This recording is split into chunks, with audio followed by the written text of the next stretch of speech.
Let's talk to Tim Gregory. He is from Vermeer Investment Management, and he's the Chief Investment Manager, according to my notes. Morning to you, Tim. Happy Easter to you and your family. Morning, Nick. Happy Easter. Right, what a mad world. We both love cricket. Absolutely shameful that the Aussies have let the game of cricket down.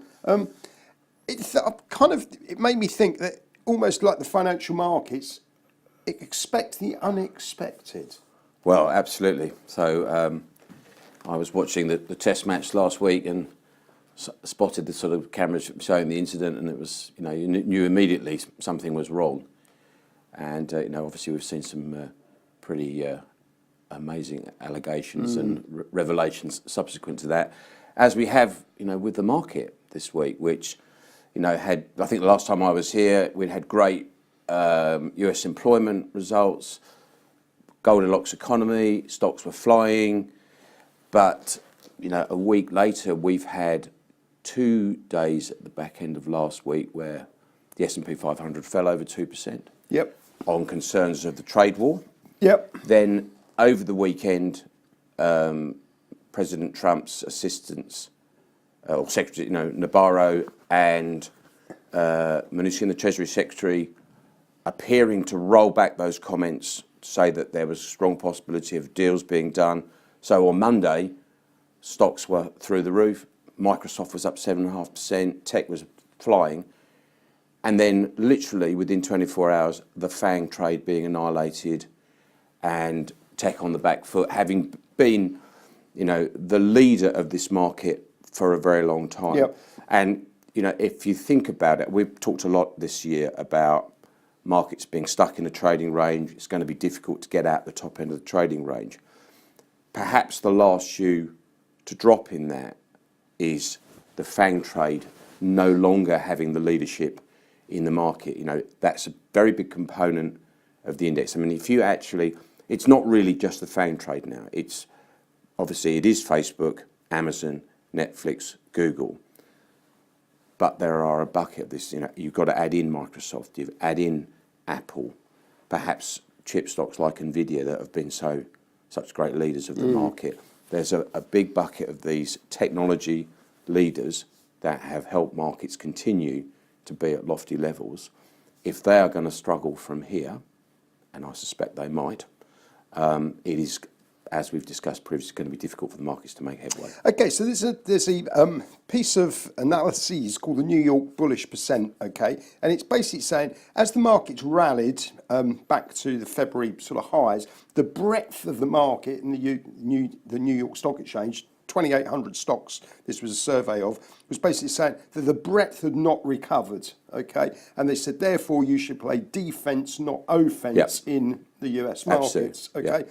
Now, if I was managing money last week, okay, at this point in time, I'd be scratching my head, right? We've got geopolitical, we've got interest rates, we've got bond yields, we've got inflation, we've got so many different factors. And Absolutely.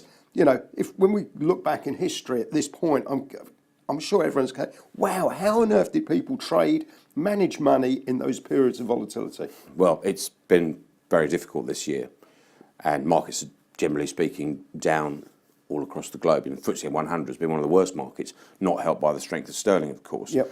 But I mean, you pick any number of those items on any given day as to why markets have become more difficult and more volatile. And pick up on 2 of those. The president has made an enormous amount of political capital about the strength of the stock market and taken a lot of credit, apparently, for his policies making the stock market really do well. Why then would he start a trade war. Yep. Which is clearly very, very likely to create uncertainty in financial markets, which we all know markets hate uncertainty. Yep. So it seemed logical that after the tariffs that were put in place, there was some rolling back of those comments via the Treasury Secretary over the weekend. And yet within 24 hours, there's more commentary about emergency measures and the market's back on the back foot. So that sort of thing has made markets particularly difficult. And then, of course, the other major macro factor, and we've been on talking about this in many conversations we've had, has been bond yields. And I've come in a number of times and said, we're only one shocking inflation number, one bad employment report that shows wage growth accelerating away from another spike up in bond yields that scares the market. And yet what's happened? Because of concerns about the trade war, bond yields have gone down. So the stocks that literally a week, 2 weeks ago had all been out of favour, consumer staple defensive type stocks, are having a great week. Now my guess is, and it's certainly an area we have been somewhat underway this year, and we're short financials, but as you know, we like the banks. We've reduced our exposure to industrials, but we're overweight materials. They've had a tough week. So you're being literally at risk of being wrong-footed by the market on a daily basis by different trade war information, bond yield information, and it has definitely, to the point you were making originally, made people think more about how to play defence than aggressive offense. We've got more cash than we've ever had, although we like banks, which are exposed to higher bond yields. We don't own any insurance stocks, we don't own any fund management stocks, which are sort of levered to a higher market.